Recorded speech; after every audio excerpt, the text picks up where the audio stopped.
Turkey में जो earthquake हुआ है उससे फाइनेंशियली कितना बड़ा लॉस हुआ है। दुनिया में इस प्रकार की घटनाएं होती रहती हैं, तो क्या स्टैंड अलोन अर्थक्वेक इंश्योरेंस भी होता है और हमारे भारत देश में इसकी स्थिति कैसी है? क्या भारत देश में ये स्टैंड अलोन इंश्योरेंस मिलता है? यहाँ पर पूल मैकेनिज्म क्या होता है और ये किस प्रकार से काम करता है जब इस प्रकार के बड़े क्लेम एक साथ में आते हैं? पैरामेट्रिक इंश्योरेंस कॉन्सेप्ट क्या होता है और अर्थक्वेक जैसे सिचुएशन में ये कैसे रेलेवेंट होता है?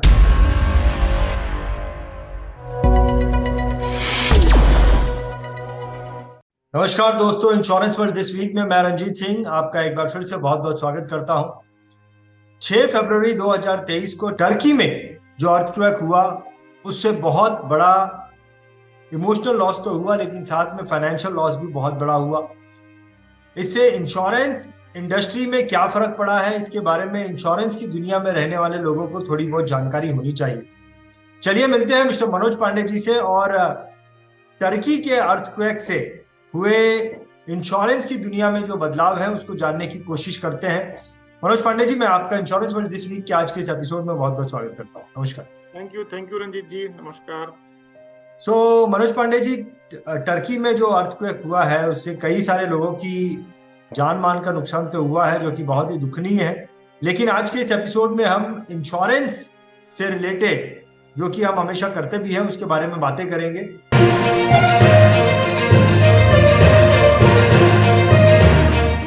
सबसे पहले तो पांडे जी, मैं आपसे जानना चाहूंगा कि टर्की में जो अर्थक्वेक हुआ है उससे फाइनेंशियली कितना बड़ा लॉस हुआ है?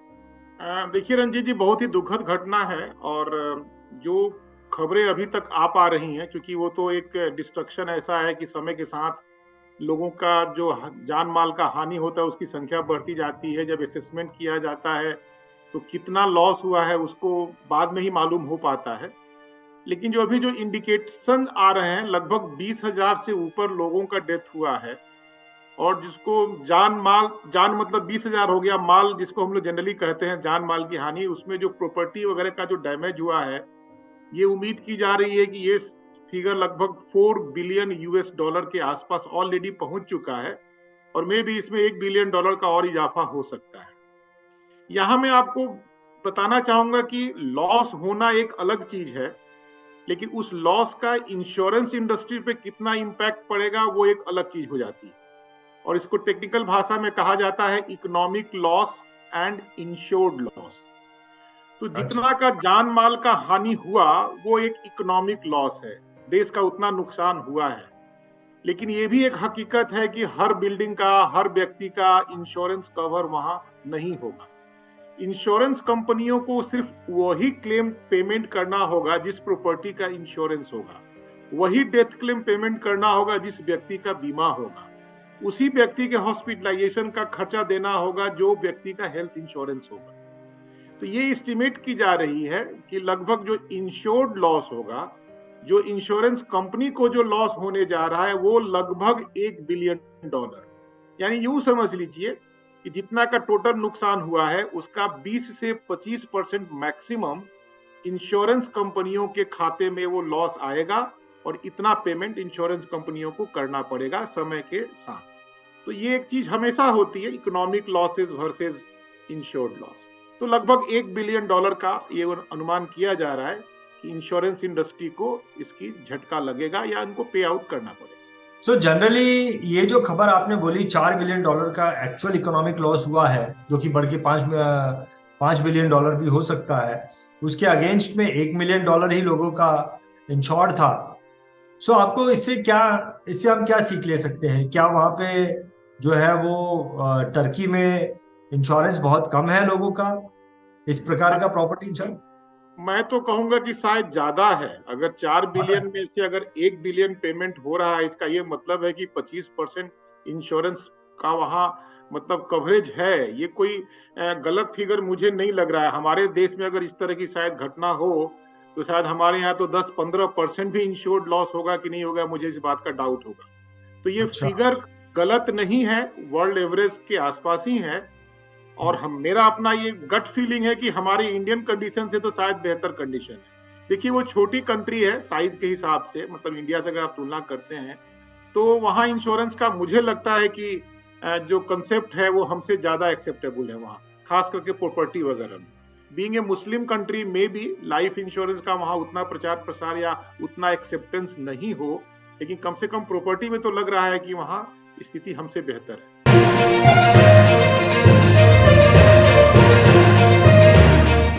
अर्थक्वेक इंश्योरेंस के अगर बारे में बात करें तो क्या ये स्टैंड अलोन इंश्योरेंस होता है? दुनिया में इस प्रकार की घटनाएं होती रहती है, तो क्या स्टैंड अलोन अर्थक्वेक इंश्योरेंस भी होता है? और हमारे भारत देश में इसकी स्थिति कैसी है? क्या भारत देश में ये स्टैंड अलोन इंश्योरेंस मिलता है यहाँ पर? उसके बारे में बताइए। देखिए, इंश्योरेंस इंडस्ट्री कुछ खास प्रिंसिपल पे ही ऑपरेट करता है। उसमें एक जो कंसेप्ट हम लोग डिस्कस करते हैं वो होता है कि किन किन चीजों का बीमा हो सकता है, इंश्योरेबल रिस्क क्या क्या हो सकता है। सिंपल सी बात है, इंश्योरेंस एक मैथमेटिक्स का गेम होता है। हम 100 लोगों से पैसा लेते हैं, उसमें से 1 या 2 आदमी का क्लेम आता है, उसको हम पे कर देते हैं, पूल बनाते हैं, उसी पूल में से वो पेमेंट होता है। लेकिन कोई ऐसी घटना या दुर्घटना हो जाए जिसमें कि 100 में से 80 आदमी इफेक्टेड हो जाएं, तो कोई भी इंश्योरेंस मैकेनिज्म काम नहीं कर सकता है। और इसलिए इस दुनिया में अभी भी बहुत सारी चीजें ऐसी हैं जिनका इंश्योरेंस नहीं होता है। जैसे न्यूक्लियर डिसास्टर है, आपका वार है, एनिमी इन्वेशन है, पेंडेमिक है, अर्थक्वेक है। इन सब चीजों का इंश्योरेंस अभी भी क्वेश्चन मार्क के अंदर आता है कि क्या करना चाहिए, क्या नहीं करना चाहिए। मैं आपको ये बता दूं कि अर्थक्वेक भी एक्सक्लूजन जोन में ही आता था पहले तक, लेकिन जैसे जैसे समय बढ़ता गया, इंश्योरेंस कंपनियों की अपनी जो रिस्क टेकिंग कैपेबिलिटी बढ़ती गई, तो बाद में इसको as a add on benefit दिया जाना शुरू किया गया। यानी अगर आप चाहते हैं तो आप एक्स्ट्रा प्रीमियम दीजिए अपने फायर पॉलिसी में, अपने इंडस्ट्रियल ऑल रिस्क पॉलिसी में, और आप इसको लीजिए। कालांतर में जो इंडिया में आज के डेट में स्थिति है वो ये है कि मूलतः इसके लिए हम 2 तरह की पॉलिसियां लेते हैं। अगर कोई इंडस्ट्रियल यूनिट है तो वो इंडस्ट्री ऑल रिस्क पॉलिसी लेता है, या अगर कोई कमर्शियल मतलब बिल्डिंग या है या हाउस होल्ड है, हमारा घर का होता है, उसको हम लोग फायर पॉलिसी बोलते हैं। तो आज के डेट में जो स्थिति है इंडिया में, जो कि हमारा रेगुलेटरी अथॉरिटी जिसको डिक्टेट करता है, जीआईसी के थ्रू पॉलिसियां डिसाइड होती हैं, उसमें क्लियर कट है कि इंडस्ट्रियल ऑल रिस्क पॉलिसी में जो कि फैक्ट्री वगैरह लेते हैं, उसमें अर्थक्वेक रहेगा ही रहेगा। यानी अब एक्सक्लूजन लिस्ट में नहीं है, rather that is a compulsory item in the coverage. However, in a very standard जिसको हम लोग फायर पॉलिसी बोलते हैं, फायर पॉलिसी में अभी भी यह एक तरह का एड ऑन बेनिफिट ही है, लेकिन गाइडलाइन ये है रेगुलेटरी अथॉरिटी के द्वारा कि आप जब प्रीमियम कोट करते हो अपने क्लाइंट को, तो उसमें आप अर्थक्वेक और एक और आइटम होता है, दोनों को ऐड करके आप प्रीमियम बताओ। हाँ, अगर वो नहीं लेना चाहते हैं तो आप उनसे लिखित लीजिए कि हमको अर्थक्वेक इंश्योरेंस कवर नहीं चाहिए, तो आप उनमें थोड़ा प्रीमियम कम करके भी आप पॉलिसी इशू कर सकते हैं। तो मैं आपको मैं ये बता दूं कि कुल मिला के स्थिति ये है कि इंडिया में अर्थक्वेक मोर और लेस एक ऑलरेडी एडेड पार्ट है हमारे फायर पॉलिसी और इंडस्ट्रियल ऑल रिस्क पॉलिसी में।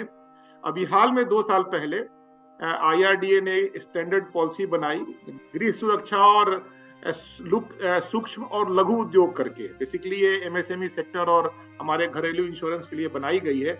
उसमें ये एडेड है, उसमें वो कंपलसरी पार्ट है, उसमें वो हटाने का प्रश्न ही नहीं आता। तो इन नट सेल में आपको बताऊं कि इंडिया में मोर और लेस अर्थक्वेक एक स्टैंडर्ड पॉलिसी का एक कंपलसरी पार्ट है। और आपका जो पहला क्वेश्चन था, मेरी जानकारी से आज भी कहीं भी स्टैंड अलोन अर्थक्वेक इंश्योरेंस नहीं मिलता है। ये मेरी जानकारी है, लिमिटेड हो सकती है, मैं इस पे गारंटी नहीं दे रहा। जहां तक मेरी जानकारी है, स्टैंड अलोन अर्थक्वेक इंश्योरेंस नहीं होता है।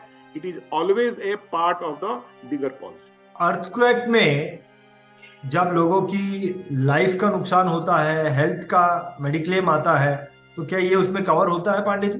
देखिए, लाइफ इंश्योरेंस बड़ा ही सिंपल इंश्योरेंस होता है, और लाइफ इंश्योरेंस में जो ऑफ कोर्स वो न्यूक्लियर इन्वेशन वगैरह ग्रुप पॉलिसी में उसको, लेकिन इंडिविजुअल लाइफ में केवल एक ही एक्सक्लूजन होता है, वो होता है सुसाइड, और वो भी केवल पॉलिसी के पहले साल में लागू होता है। नहीं, ये तो इंडिविजुअल लाइफ इंश्योरेंस पॉलिसी है पांडे जी, ये तो उसकी इंडिविजुअल लाइफ इंश्योरेंस पॉलिसी है। मान लीजिए किसी की लाइफ इंश्योरेंस पॉलिसी नहीं है, हेल्थ इंश्योरेंस पॉलिसी नहीं है, लेकिन उनके अर्थक्वेक उनके पास फायर इंश्योरेंस है, और ऐसे में फायर इंश्योरेंस में तो आप अपने बिल्डिंग का इंश्योरेंस करते हो, अपने प्लांट मशीनरी का इंश्योरेंस करते हो ना, उसमें लाइफ इंक्लूडेड नहीं होता है। उस अच्छा, तरह के बिजनेस हाउसेज को अगर इंश्योरेंस लेना होता है तो वो लोग ग्रुप इंश्योरेंस पॉलिसी लेते हैं, जिसमें कि एक ही पॉलिसी में उनके सारे एम्प्लॉय एडेड होते हैं। लेकिन मैं फिर वही कहता हूं, मेरी पूरी जानकारी है कि लाइफ इंश्योरेंस सेगमेंट में अगर अर्थक्वेक के कारण किसी का डेथ हुआ हो, या इवन भी अर्थक्वेक के कारण जो लोग जख्मी हुए हैं और जिनका हॉस्पिटल में इलाज चल रहा है, यानी अगर उनके पास मेडिकल पॉलिसी होगी तो ये पॉलिसियां ट्रिगर करेंगी और इंश्योरेंस कंपनी उसका भुगतान करेगी।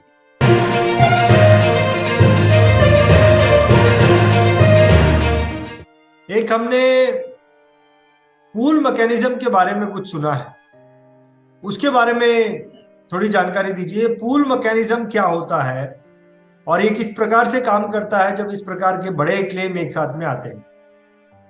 तो जैसा कि मैंने पहले कहा कि अभी भी कुछ घटनाएं ऐसी हैं जो इंश्योरेंस, जिसके लिए इंश्योरेंस अवेलेबल नहीं हो।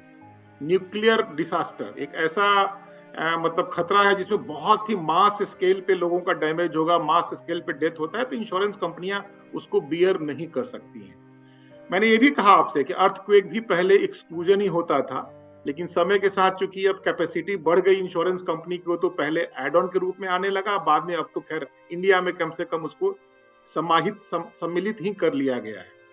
अभी भी विश्व के बहुत सारे जगहों में अर्थक्वेक अभी भी एक्सक्लूडेड जोन में आता है, एक्सक्लूजन में आता है।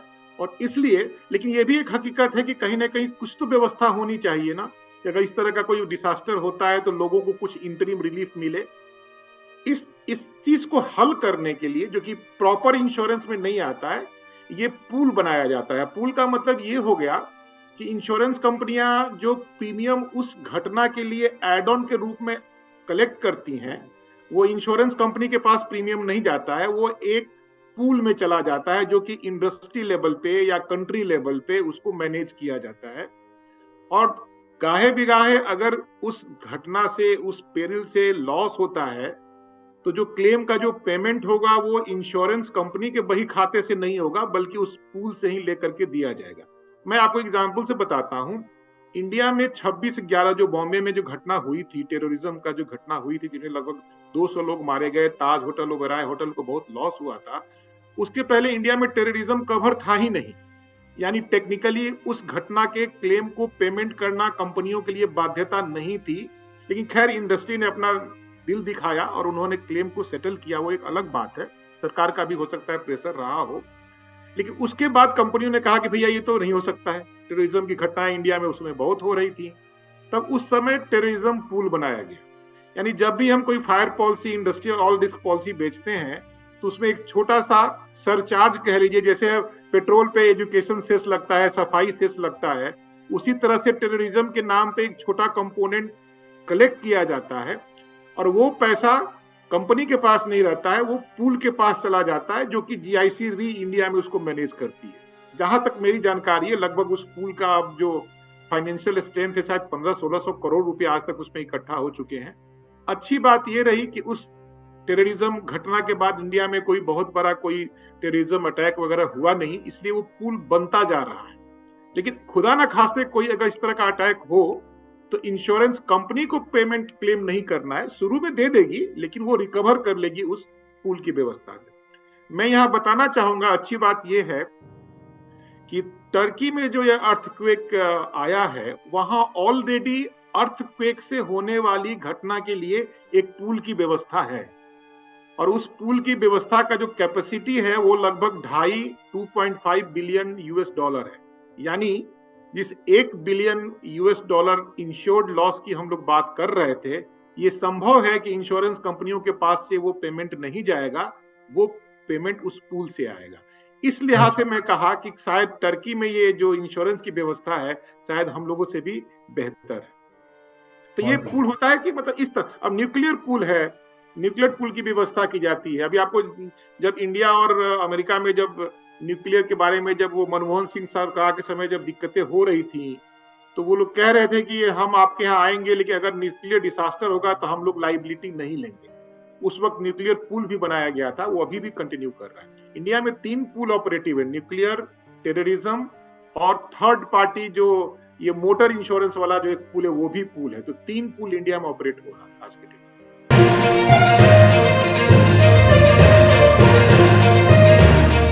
Pandey ji, parametric insurance concept क्या होता है और अर्थक्वेक जैसे सिचुएशन में ये कैसे रिलेवेंट होता है, पैरामेट्रिक इंश्योरेंस कॉन्सेप्ट? देखिए, नॉर्मल जो हमारा जो इंश्योरेंस की पॉलिसियां होती हैं उसमें क्या होता है कि एक सम एश्योर्ड डिसाइडेड होता है और उसको हम लोग बेसिकली बोलते हैं इंडेमनिटी कवर, यानी जितना लॉस होगा उतना हम आपको दे देंगे। यही यही व्यवस्था होती है। लेकिन इस व्यवस्था में क्या होती है कि लॉस कितना हुआ उसको एसेस करने के लिए सर्वेयर जाएगा, या कोई भी जाए, अधिकारी जाए, सर्वेयर जाए, लॉस का असेसमेंट होगा, रिपोर्ट बनेगा, रिपोर्ट बनने के बाद आकर के क्लेम का सेटलमेंट होगा। This is the normal process. कुछ कुछ लॉसेज ऐसे होते हैं जिनको कि हम इनडायरेक्ट वे में मेजर कर सकते हैं, यानी फिजिकली जा करके फैक्ट्री में कितना लॉस हुआ है उसकी जरूरत शायद नहीं पड़े। हम अगर कुछ अदर मींस इंडेक्स, कोई थर्ड पार्टी वैलिडेशन से अगर हम उसका प्रॉक्सी लॉस का एस्टिमेट कर पाए तो हम तुरंत क्लेम पेमेंट कर देंगे। पैरामेट्रिक इंश्योरेंस यही एक सॉल्यूशन है जहां जिसमें कि क्लेम का जो सेटलमेंट होता है वो एक्चुअल लॉस के बेसिस पे नहीं होता है, बल्कि किसी थर्ड पार्टी इंडेक्स जिसपे दोनों पार्टी को भरोसा हो उसके बेसिस पे क्लेम सेटल हो जाता है। जैसे आपने एग्जांपल मांगा कि अर्थक्वेक में कैसे काम करेगा, तो अर्थक्वेक में ऐसे काम करेगा कि एक पैरामेट्रिक अर्थ इंश्योरेंस कवर दिया जाएगा लोगों को, जिसमें यह कहा जाएगा कि अगर आपके शहर में या आपके मतलब जहां आप रहते हो वहां अगर से मान के चलिए एग्जांपल के 7.5 स्केल रिचर स्केल का अगर अर्थक्वेक आएगा तो हम आपको 100% क्लेम दे देंगे। लेकिन अगर वही अर्थक्वेक केवल 6.5 का होगा तो हम आपको 80% क्लेम देंगे। अगर वो 5 का होगा तो हम केवल 50% देंगे। देखिए, यहाँ रिचर स्केल एक हकीकत है जिसको कोई डिस्प्यूट नहीं कर सकता, और लॉस की संभावना भी उस रिचर स्केल से ही जुड़ी हुई है। Higher the richer scale higher will be the loss, है ना।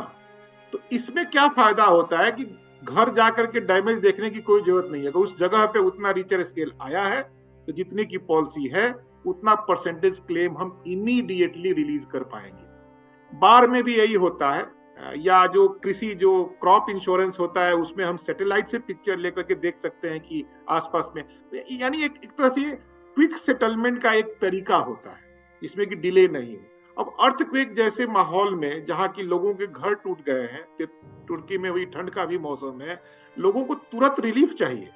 अब अगर कॉमन नॉर्मल इंश्योरेंस अगर है भी तो उसमें टाइम लगेगा बहुत दिन। अगर पैरामेट्रिक होगा तो लोगों के बैंक के अकाउंट में अगर बैंक भी बचा हुआ है तो तुरंत पैसे का रिइंबर्समेंट किया जा सकता है। तो पैरामेट्रिक का मतलब यही होता है, इंडेक्स बेस्ड इंश्योरेंस भी इसको बोलते हैं, कि किसी थर्ड पार्टी के प्रॉक्सी मेजरमेंट के बेसिस पे क्लेम का क्विक सेटलमेंट करना। ये चीजें अब धीरे धीरे एक्सेप्टेबल हो रही हैं। अब जैसे मान लीजिए कि पैंडेमिक था, लॉकडाउन लगा था, लॉकडाउन कहीं महीना भर लगा था, कहीं केवल 10 दिन लगा था।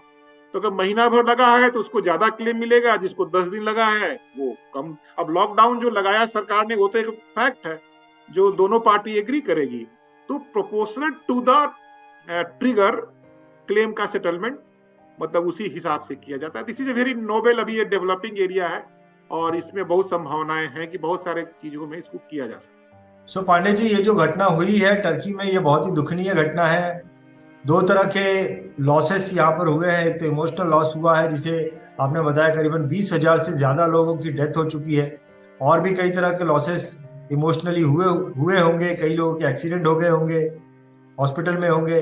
और फाइनेंशियल लॉस आपने बताया कि $4 बिलियन बताया जा रहा है, और $1 बिलियन और बढ़ सकता है। ये बहुत ही, चलो इसे तो भविष्य में रिकवर भी किया जा सकता है, किया जा लेकिन सकता है। इसे तो अब अनहोनी है, भगवान एक्ट ऑफ गॉड बोलते हैं, हमेशा अच्छी चीजें नहीं हो पाती हैं। तो हमारी पूरी मतलब भारत सरकार ने बहुत ही अच्छा कदम लिया है। जहां तक खबर है कि भारत शायद पहला देश था कि जिसका रिलीफ मटेरियल आदमी वहां पहुंचे, और ये एक अच्छी मतलब अच्छा है। जितना हम लोग हेल्प कर सकते हैं हम लोग को करना चाहिए, लेकिन और क्या संभावना ही हम लोग व्यक्त कर सकते हैं यहाँ पे बैठकर। बहुत बढ़िया पांडे जी, आपने बहुत ही डिटेल में अर्थक्वेक जो टर्की में हुआ है उससे रिलेटेड इंश्योरेंस की खबरें आपने बहुत ही डिटेल में दी है। इसके लिए आपका बहुत बहुत धन्यवाद। Thank you, good night. बहुत बहुत BITV चैनल पर आपका स्वागत है। BITV यूट्यूब चैनल पर सब्सक्राइब करिए, बेल आइकन दबाएं।